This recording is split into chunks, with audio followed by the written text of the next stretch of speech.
Boa tarde, galera do terceiro ano. Que saudade que o tio Alan tá de vocês. Mais uma vez a gente está aqui, só que dessa vez vai ser para a nossa correção. Nós vamos corrigir a nossa atividade de revisão do capítulo 1. Mas antes o tio Alan quer dar algumas explicações. Vocês podem reparar que dessa vez só está com o áudio do tio Alan, porque o tio Alan hoje está com muita alergia. Não sei se vocês já me viram hoje, não sei se vocês já me viram na escola com alergia. Eu fico espirrando muito, espirrando demais, com o nariz escorrendo, nariz vermelho, inchado, os olhos ardendo, vermelho. Então, o tio Alan preferiu hoje não aparecer, porque não seria uma imagem muito legal, né? Então o tio Alan já pede desculpas desde o início por isso. E também que se o tio Alan precisar pausar o vídeo aqui durante a explicação para suar o nariz ou espirrar, então eu peço paciência, tá? Eu vou pausar o vídeo rapidinho se for preciso, ok? Então vamos lá. A nossa revisão do capítulo 1 foi a seguinte, foi essa daqui, ó. Passo a passo da investigação. Deixa eu só ver se está gravando direitinho. Está gravando, tudo certinho. Então vamos lá.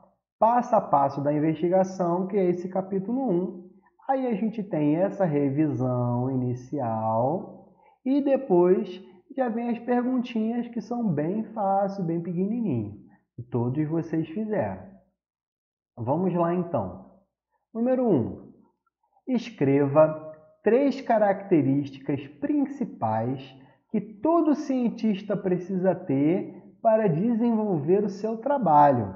Existem várias características, né? Algumas a gente falou aqui logo no início do capítulo, que é, por exemplo, a criatividade, a curiosidade, a observação, essas 3. A preguiça? Não, cientista não pode ser preguiçoso. Desatenção? Também não. Cientista precisa ser muito atento, precisa prestar muita atenção. Então, 3 exemplos aqui eu tenho criatividade, curiosidade e observação. Eu posso colocar 3 características.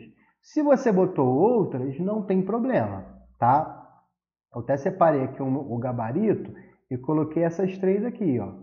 Criatividade, curiosidade e observação. Se você botou alguma outra, não tem problema, mas você tem que entender que aquele cientista tem que ter aquilo ali. Se você colocou que ele não pode ser preguiçoso, tá certo. Se você colocou que o cientista precisa ser determinado, tá certo. Entendeu? São várias qualidades que os cientistas precisam ter. Ok? Vamos então para o número 2. Qual a diferença entre uma ideia científica e uma ideia não científica? A ideia científica é muito parecido com a hipótese, mas aqui a gente conseguiria dividir. No nosso livro, ele traz alguns exemplos de ideia científica e ideia não científica. Aí o primeiro exemplo aqui é do arco-íris, que a gente falou muito disso na nossa revisão. O arco-íris, que é uma ideia não científica. Olha aqui, ele falou que aparece após um pote cheio de ouro. Quando tem um pote cheio de ouro, vai aparecer o arco-íris. Isso é uma ideia não científica. E uma ideia científica ele deu aqui. Quando está chovendo, logo depois da chuva, pode aparecer o arco-íris devido à luz do sol encontrar gotas de água no ar. Então é uma ideia científica. Tá, aqui tem um exemplo, mas qual é a resposta? Já antes de falar dessa resposta, eu queria falar um negocinho com vocês. No quarto ano, no quinto ano, o tio Alan ele gosta muito de motivar o aluno a tentar entender. O tio Alan coloca a resposta no quadro e você tentar interpretar a sua questão para ver se a sua questão, se a sua resposta, né, está certa ou está errada. Porque muitos vêm falar, tio Alan, o meu está certo? com a resposta lá no quadro. Às vezes o tio Alan colocou a resposta lá no quadro e mesmo assim você pergunta, tio Alan, a minha resposta está certa? Então, não tem como a gente fazer isso agora, porque a gente está tendo a nossa correção aqui por vídeo. Mas agora você vai precisar analisar a sua resposta e ver se a sua resposta está parecida ou leva em consideração algumas coisas que eu coloquei na minha resposta. Aí você vai ver se a sua vai estar parecida. Ok? Então vamos lá. A número 2 é qual a diferença entre uma ideia científica e uma ideia não científica. E eu coloquei a seguinte resposta. Ó. Vou aumentar aqui para melhorar. Deixa eu dar um espaço aqui para a gente dividir. Aí eu coloquei a ideia científica primeiro e a ideia não científica depois. Aí eu vou ler para vocês. Ó. A ideia científica tenta responder às perguntas de forma que possam ser testadas. Olha o que ele fala. Tenta responder as perguntas de forma que possam ser testadas. Testadas como? Através de um experimento para se chegar a uma conclusão, onde essa ideia não pode se basear em formas de conhecimento fora da ciência. Então, uma característica muito importante da ideia científica é que eu posso fazer um experimento com ela para testar. Eu também, com essa ideia científica, eu só tenho que me basear em conhecimentos científicos. Por exemplo, eu tenho aqui o exemplo do livro, quando ele fala aqui de ideias científicas e não científicas. Quando eu falo dessa ideia científica aqui, eu estou falando de conhecimentos científicos, eu não estou falando de nada inventado, nem de nenhum folclore, de nenhuma crença, de nada relacionado à religião. Quando eu falo aqui, eu estou falando aqui, ó, essa crença tem origem em uma lenda irlandesa. Então eu não estou falando de conhecimento científico, eu estou falando de lendas, eu estou falando de algo folclórico. Então eu tenho essa diferença, tá? E uma muito importante, ó, é que eu posso fazer um experimento para testar, para ver se aquilo ali vai ser isso mesmo. Então, minha ideia científica, coisas que tem que ter na tua resposta de ideia científica. Ó, eu posso testar, a ideia científica eu posso fazer um teste, eu posso fazer um experimento. Por exemplo, esse aqui, eu posso fazer um experimento com esse daqui, com a água da chuva? Posso, eu posso pegar uma mangueira de água e borrifar ela, jogar ela contra o sol para ver se aparece um arco-íris. A gente até falou disso na sala e realmente aparece. Agora, eu posso fazer um teste dessa crença aqui? Não, eu vou olhar para o arco-íris e vou ver eu vou analisar lá se eu acho pote de ouro? Não, então não tem como. Outra coisa que tem que ter na tua resposta é a ideia científica tem que se basear em formas de conhecimento dentro da ciência.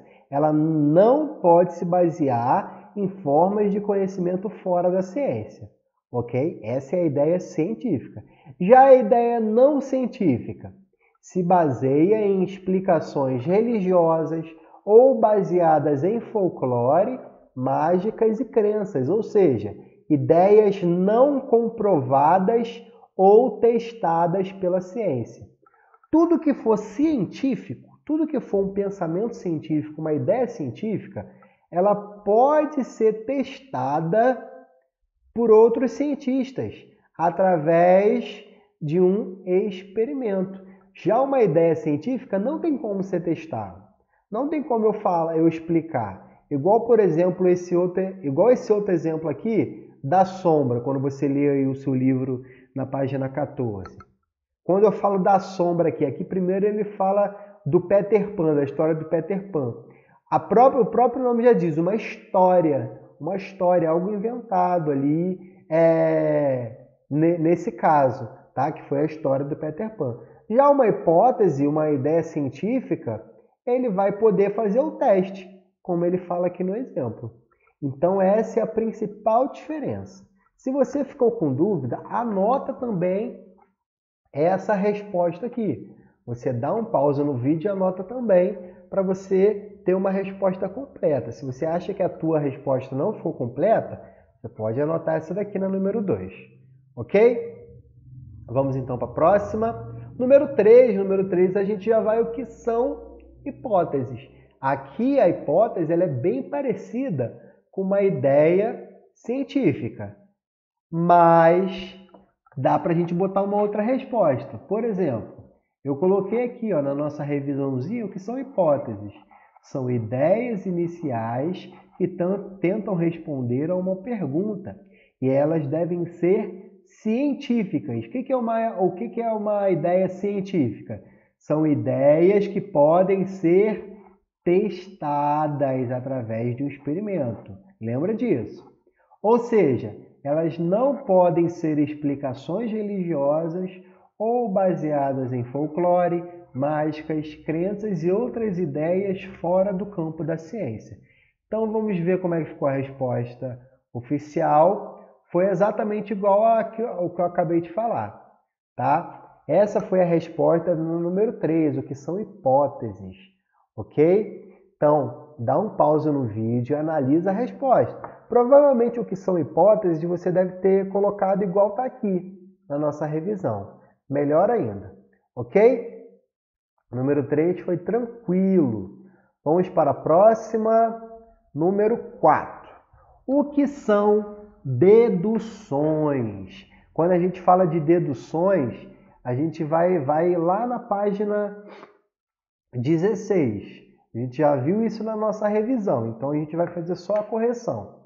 Quando a gente fala de deduções, olhando aqui para o nosso esquema aqui, vou ler para vocês. Lembrando, quando a hipótese está pronta, fazemos as deduções, que são previsões dos resultados do experimento que será feito.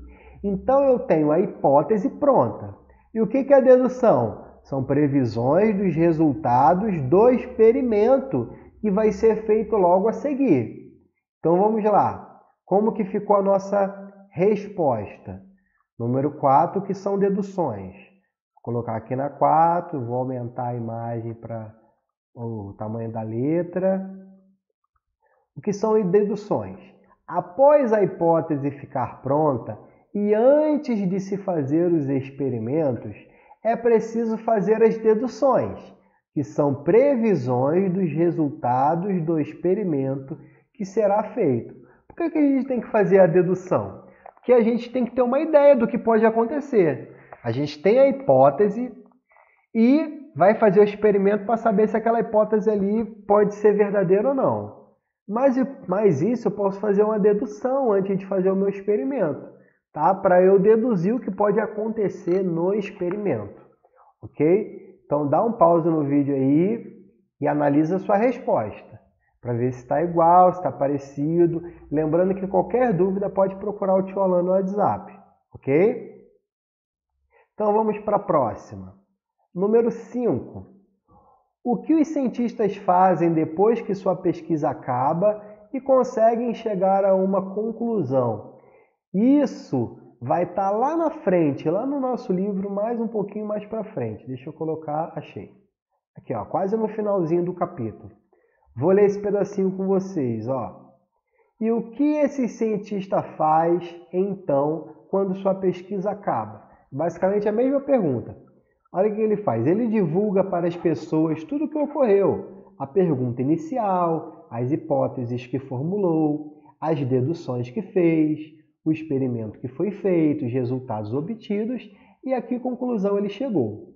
Existem revistas que divulgam estudos científicos de diversas áreas de pesquisa, por exemplo, da medicina, educação, animais, vidas de indígenas, entre outros.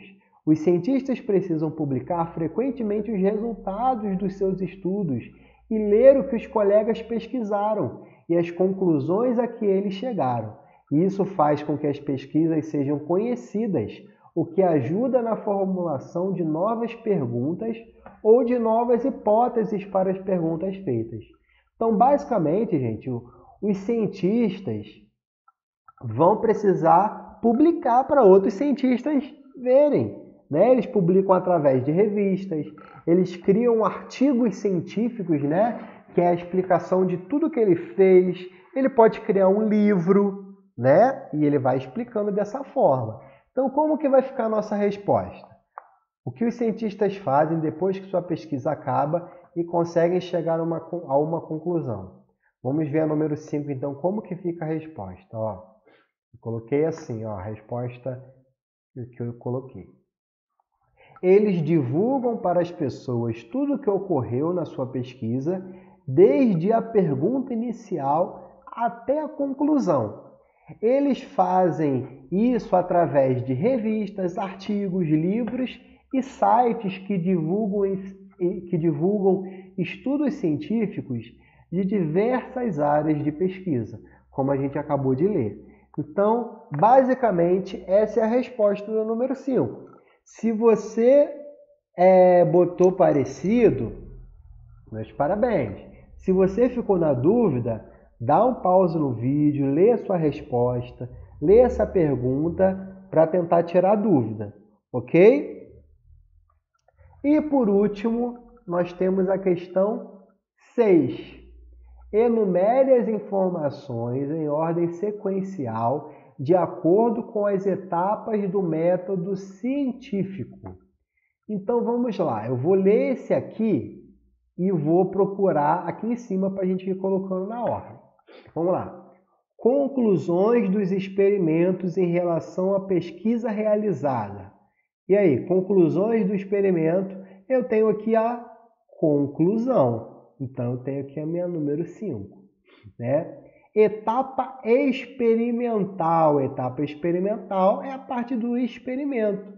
Então, eu tenho aqui meu número 3. Dúvida sobre determinado fenômeno da natureza. Quando eu tenho uma dúvida sobre determinado fenômeno, eu olhei para aquele fenômeno da natureza, por exemplo, o arco-íris que a gente falou, né? E tenho uma dúvida sobre ele, eu faço uma pergunta sobre ele. Então, dúvida, que é a minha observação, é a minha pergunta, eu vou ter aqui a número 1, observação e pergunta. Ok? Possíveis respostas para a pergunta em questão. Possíveis respostas para a pergunta em questão. O que será? Possíveis respostas para a pergunta. O que vem logo depois da pergunta? Eu posso falar de quê? Eu tenho aqui em cima, ó, logo depois da pergunta, que é o segundo, eu tenho as minhas hipóteses, o terceiro. Então, possíveis respostas para a pergunta é a minha hipótese, número 2. Então, eu posso colocar aqui hipóteses.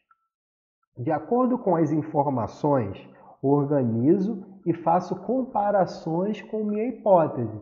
De acordo com que informações? De acordo com as informações que vou ter depois do meu experimento. Eu vou comparar com a minha hipótese. Então, eu estou fazendo o quê? Uma análise. Análise dos resultados do meu experimento. Então, essa última aqui é a número 4. Ok? Então, essa foi a ordem. 5, 3, 1, 2, 4. Vamos ver o nosso gabarito. Aqui o nosso gabarito vai ficar, então, como eu falei, 5, 1, 3, 2, 4. Ok? Se você acertou, 5, 3... Opa, eu fui invertir. É 5, 3, 1. Opa, ainda bem que eu olhei, ó. 5, 3, 1. Agora sim, 5, 3, 1, 2, 4. 5, 3, 1, 2, 4. Então, esse é o nosso gabarito, ok? Se você acertou essa número 6, meus parabéns, tá legal? Gente, qualquer dúvida, volta ao vídeo, volta à questão que você ficou na dúvida, ou me procura no WhatsApp, tá legal? Essa foi a nossa correção da revisão número 1, do capítulo 1. Próximo vídeo vai ser a correção da revisão do capítulo 2. Tá legal? Então, gente, um beijão para vocês. Até a próxima aula e tchau, tchau!